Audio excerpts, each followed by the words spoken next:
most people, considering that we just came off of that conversation about Myron and Fresh and them losing a platform, and I'm pretty sure it seems like Myron is pretty frugal. He doesn't seem like the type of person that's been splurging on anything like that. I recently heard that he said that he got like a $1 or $2 million net worth based off of what he's been doing or whatever. Most people are living paycheck to paycheck. Most people are living paycheck to paycheck. You can be living paycheck to paycheck even if you make a lot of money. That's the myth. That's the myth, is that people think that just because you may make $100,000 or you make $50,000 or you make $250,000 or you make $1 million a year, most people are still. Did you know that the average person that makes $100,000 a year is still living paycheck to paycheck? Because most people increase their lifestyle based off of how much they make. Just like you get a job, you get a raise, you get a better car, you get a bigger home, so on and so forth. Most people adjust their lifestyle to how much money that they make. And it is a mistake. But we're going to get into it. Make sure you hit a like for the YouTube algorithm, subscribe to the channel, turn on your notifications. We're going into the money, ladies and gentlemen. The average American says they need to earn $233,000 a year to be financially comfortable. But in 2021, American workers on average made only $75,203 annually. The average person says that they need to make $233,000 a year in order to live comfortable. The average person says they need to make $233,000 a year in order to be comfortable. Chat, I'm curious. Regardless of what platform you own, I know we got over 2,500 people in here. Some of y'all are viewing this on Facebook. Some of y'all are viewing this on YouTube. Put in the chat how much you need to make a year in order to be comfortable, in order to be happy and comfortable. How much do you need to make a year in order to be happy and comfortable? Annually. Americans are sort of looking at how much money they would like to have to be financially secure, and that ends up being basically 3 times what the average income is in this country. And to be essentially wealthy or really successful, it's magnitudes above that. 72% of Americans said they weren't financially secure given their current finances. And more than a quarter of Americans said they'll likely never be financially secure. That means that you're going to work for the rest of your life. That means that you're going to work until you die. I see some people saying 120, 300,000, 75,000, 77, 400, 60, 80, 60,000, 80,000, a million, 250, 120, 125, 70, 100, 250,000. In order to be comfortable, 200,000. 200,000, 100,000, $500,000, 150, 150. Yo, it sounds like y'all don't even think $100,000 is a high value man anymore. Remember when everybody a few years ago would say he got to make 6 figures? Now y'all saying it's way more than that. Okay, let's continue. By the numbers, their debt is lower and their savings are higher coming out of the pandemic, but they're more anxious about what's going to happen next, if they have job stability, if they're going to be able to have secure retirement. With well over half of Americans living paycheck to paycheck, many are failing to meet some of their modest financial goals. Somebody in the chat said they make over $300,000 a year in Atlanta and they feel broke. The person that's making $60,000 a year is going to say to you, "You wildin', son." But then when you explain to them exactly what your expenses are and you show them your budget, they're going to be like, damn, that's more of a burden. Did you know that making money and being successful financially can be more of a burden than not having money at all? Anto says 7 million. Sheesh. Annually? Actually, millions of people struggling. It's not something that people want to talk about, but if you're in a place where your financial security feels super precarious, you're not alone. And it's not your fault. So how did it become so difficult to be financially secure in America? And what can you do about it? Let's do some budgeting.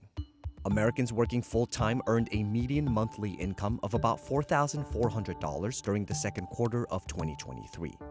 Which is the equivalent of, well, they said during the second quarter of 2023. All right. So let's assume that $4,400 a month, and I don't know if that's gross or net.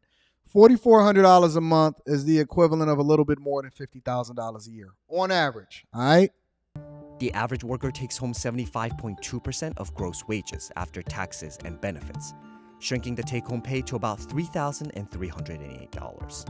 And that just isn't enough to cover the cost of living in America today. The cost of healthcare.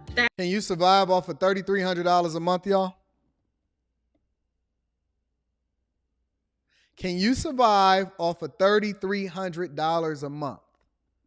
Nah, I don't want y'all switching it up on me now, because a year ago, y'all was trying to kick my butt when I told y'all that $40,000, $50,000 enough is not enough for y'all to be able to take care of a family of four, and y'all told me that I was out of my mind. Remember that? Remember that? Don't switch up on me now.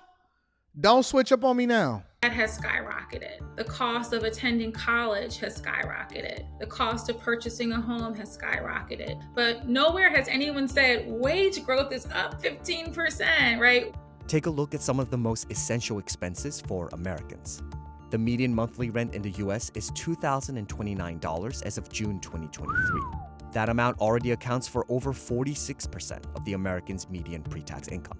But most US agencies classify spending more than 30% of one's gross monthly income on rent as being rent-burdened. Meanwhile, the median mortgage payment for a 2,400 square foot house was $1,957 per month. Who needs a 2,400 square foot house? So okay, look. Is it that the cost of living is super expensive, or is it that our expectations are outsized? Is it? No, let's just be honest. Or is it a combination of both? Is it that the cost of living is too expensive, or our expectations are outsized? Who needs a 2,400 square foot home? And I didn't say want, I said need. Who needs? Needs, not want. Not you wanted an extra space for you to do yoga in and all of this other type of stuff. Y'all need to honestly travel some of these other countries. Y'all need to travel to some of these other places and other countries. They not living like y'all. They are very efficient. They have lifestyle that they control, minimalism, minimal spaces. They all congregate and go outside and eat together. They go outside and work out. They don't have to have a home gym. You do not need 2,400 square feet. Again, need. Luxury, difference. Need is a completely different conversation, especially if you're over there living by yourself single. Month. However, a common rule of thumb advises spending 28% or less of your pre-tax income on mortgage payments. For the median gross monthly earnings, that translates to just $1,232. As we talk to households and talk to consumers out in the real world, especially those, say, under 40, housing is the big issue. Rent, mortgage. It is the biggest concern that people aren't going to be able to make the next payment. Inflation is really hurting individuals having stability in their housing. And I think sometimes we underestimate that if you have uncertainty in your housing, it causes uncertainty everywhere. Yep. Housing is also the reason why cities have become more difficult to afford. Americans said it would require more than $1 million in net worth to be financially comfortable in places like San Francisco, New York, and Southern California. This is why we've seen some migration or mobility around the country where some people say, I'm living in a high-cost state like California or New York. We really want to sort of pack up and go to an area that's less expensive. And one of the ironies of that is those places that were cheaper before are now becoming more expensive. Which is why they keep telling y'all, don't come over to where we live at, because a lot of the people sold their homes, moved out of California, and then they moved over to places where everybody else was at or that was cheaper. And then the people that was over in those areas was like, get up out of here because we don't necessarily want you here. We don't necessarily want you here because you driving up the cost of living of what it is that we got going on over here. A lot of these Californians moved over to Vegas. They moved to Texas. They moved down to Florida. And then they ruined what it was that was happening over in those spaces because people were like, hey, it's costing us too much because you're driving up the cost of what it is that we making over here. Let's continue. Americans spend on average $690.75 on food every month, according to the latest data from the Bureau of Labor Statistics. That amount is significantly higher than any of USDA's Is this estimated per grocery person? bills, including more generous and liberal food plans. Add the out-of-pocket health expenditures that cost the average Americans $96.42 every month, and you get a total expense of $2,816.17 for renters and $2,744.17 for homeowners. That amount already accounts for 85% of the median take-home pay for average American renters and over 82% for an average homeowner. This is excluding other essential expenses like transportation, childcare, and debt payments. Many Americans are really struggling with just the increase of costs of living and food and housing. Utility bills have gone up. Car insurance has gone up. Homeowners insurance has gone up. And how can they pay for them but also meet other goals that they have too? Budgeting experts advise Americans to spend just 50% of their net income on essentials, 30% on wants, and 20% on savings or payments. I got a completely different model inside of the Patreon because everything that we do is percentage based that's similar to this. And so the thing that I advise most people to do when they putting together their budget specifically is to break it down based off of percentages. And I'm not going to tell you exactly what those percentages are because you need to watch that video. If you are a bag chaser, if you're a Patreon member, that link is in the description as well as pinned to the top of the chat. And you have not watched that video, then you need to make sure that you go and watch that video inside of the Patreon of how it is that I manage my expenses and my budget. I still do it the same way regardless of whether you make $100,000 a year, whether you make $50,000 a year, or whether or not you make $1 million a year.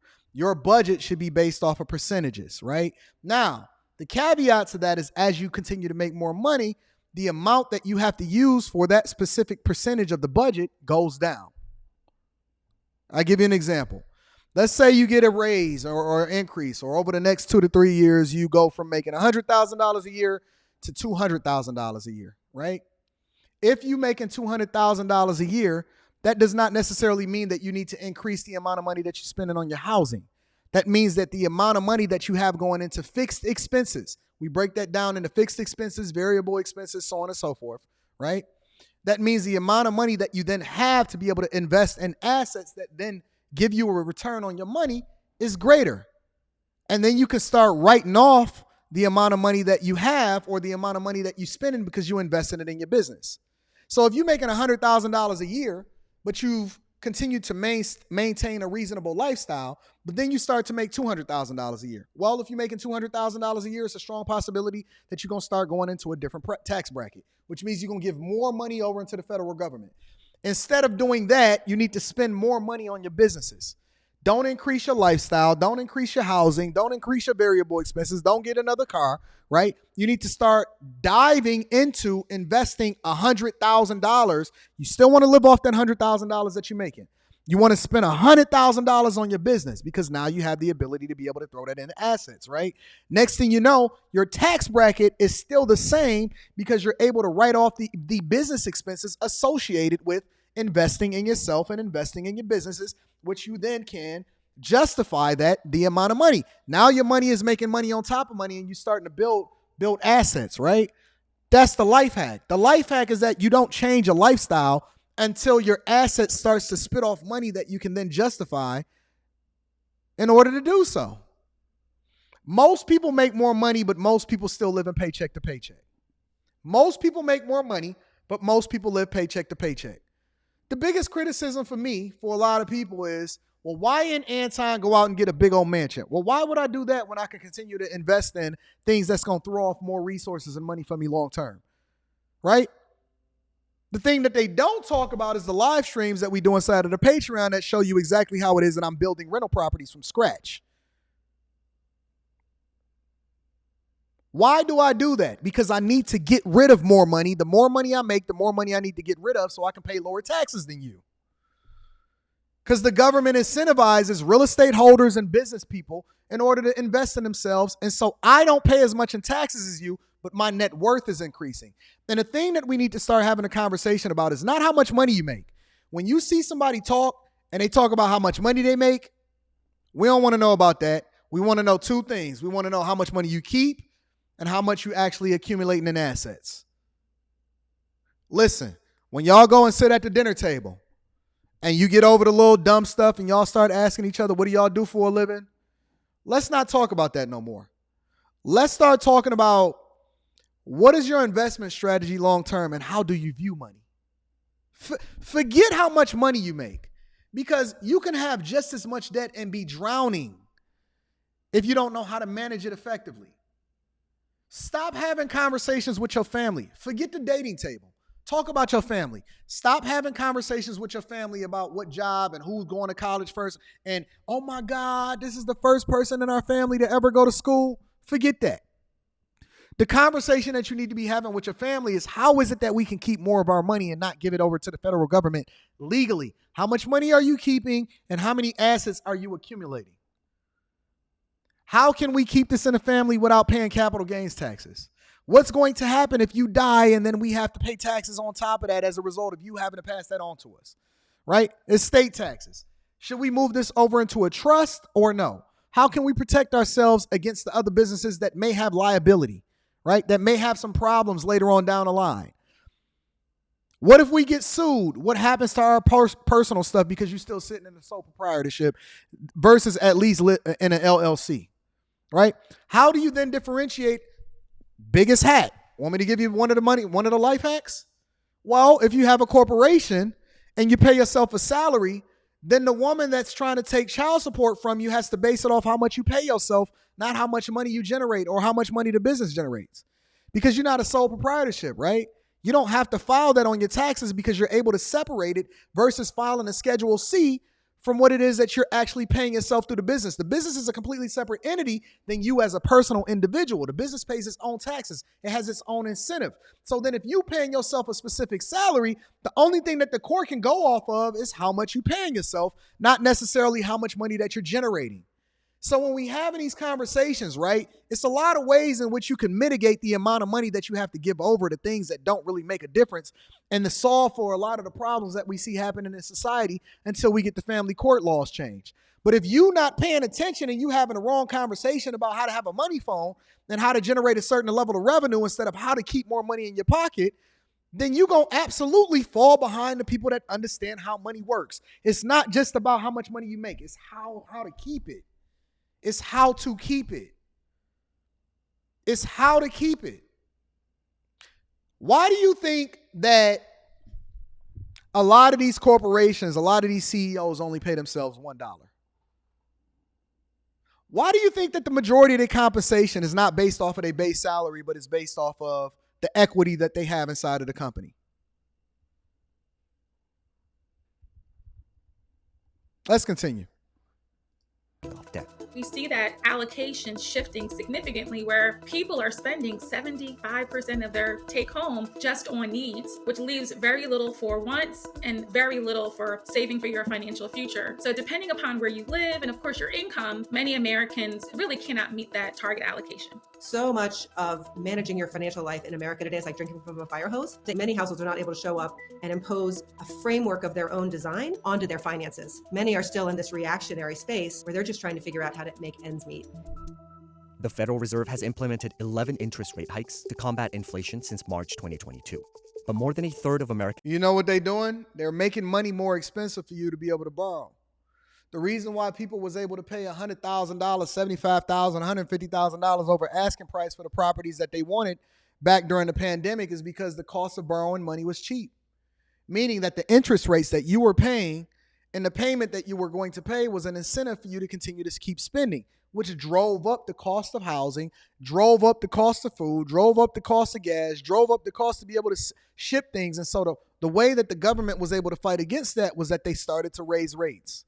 Right. And raising rates mean that the cost of doing business was going to cost more for you. So now you have to make a more informed decision of whether or not you want to borrow money in order to do the things that's meaningful to you. Right.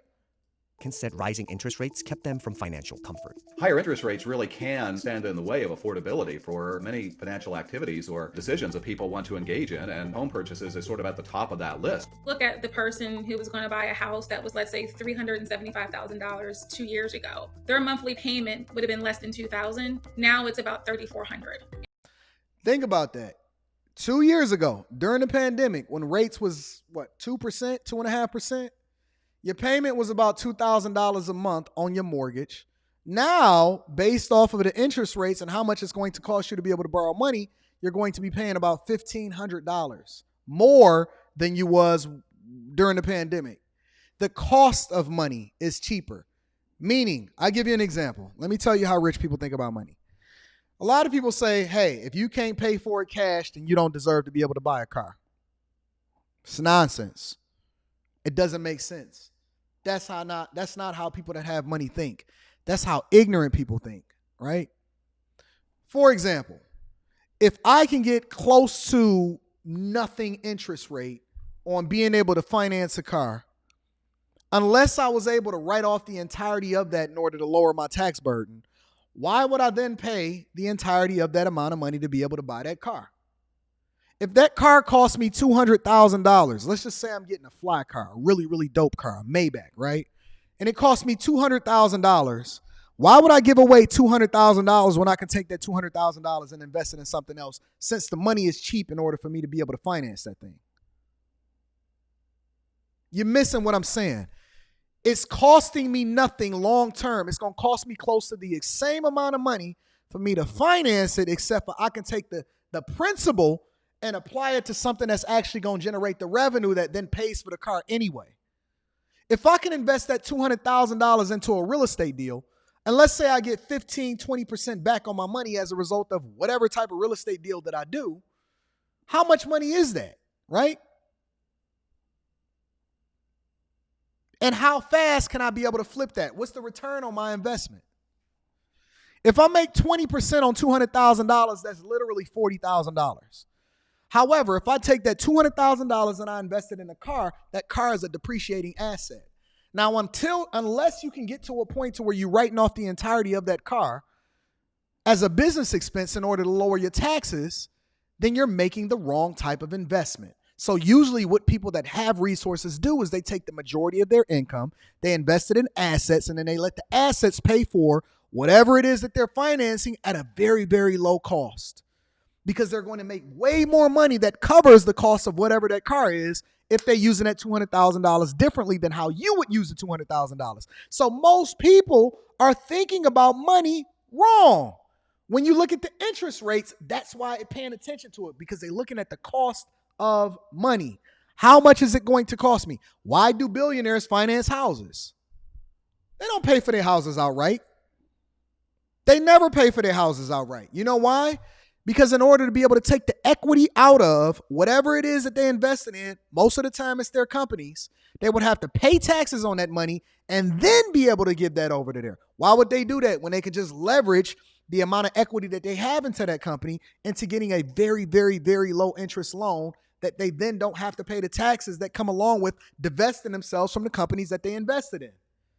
They're using money differently than you. They're using credit differently than you. We think that credit operates based off of being able to buy what you want to buy. They're using credit in order to minimize the amount of money that they have to pay in taxes over to the federal government to still do the same thing that they want to do every single day. It's a different game that's being played by people that understand how money works. And because you don't understand how money works, you use it differently. And so you think that making $100,000 is making $100,000. In reality, your $100,000 is really $67,000 to $70,000 after taxes if you live in any major city. You going to work in order to give $30,000 over to the federal government. I think that making $100,000 is making like $97,000, because the majority of that money is going to go back into the things that then I can invest it in and write it off as a business expense. Because the only thing that the government goes off of when you file your taxes, it's too much. Make sure y'all tap into the Patreon. Make sure y'all tap into the Patreon. Link is in the description as well as pinned to the top of the chat. Let's continue. And it's the same house, right? The only thing that has changed is the interest rate. Purchasing a car is more expensive. It's more expensive to maintain a balance on a credit card with the new offers for a credit card, even for the best qualified individual. What's better? Think about it like this. What's better, making $85,000 a year or $79,000 a year? It's a $6,000 difference. Most people would say, well, making more money. I got a raise on my job. I got a 10% raise. I was making $79,000 a year. I got a 10% raise. Now I'm going to make almost $90,000 a year. I'm making $86,000, $87,000, $88,000 a year. Well, what you don't know is that you just jumped from a 12% tax bracket to a 22% tax bracket, and the majority of those gains are going to be given back to the federal government because all you did was give them more money. That's why when people get raises, they say, well, I don't feel any different. I don't feel any different because you don't understand how money works. You jump from a 12% tax bracket to a 22% tax bracket. Then you start to have conversations. Well, what does getting married do for me? Well, it raises the tax threshold between me and my wife because if she's a stay-at-home mom, how does that affect what it is that my kid is going to do when they feel like they FAFSA and get that Pell Grant? Now you're going to go to school. Remember when you was in school and you filed for your FAFSA and you said, well, my parents make too much money, but we don't really have that much money? That's the difference. That's the difference. You're jumping from tax bracket to tax bracket. And so you need to be very, very careful and understand exactly how much money you're giving away, right? Why is it important for you to be able to invest in your 401k? What's the difference between a 401k and a Roth 401k? How much money are you going to have? How much money are how much of your assets are tied into your home? What's the true cost of home ownership? Are you calculating all of the factors that go into it? If you're not a part of the Patreon, then you need to tap into the Patreon. If you're not a part of the Bag Chasers, then okay, so I don't know what I'm talking about, M. Rios. You sure about that? You sure about that?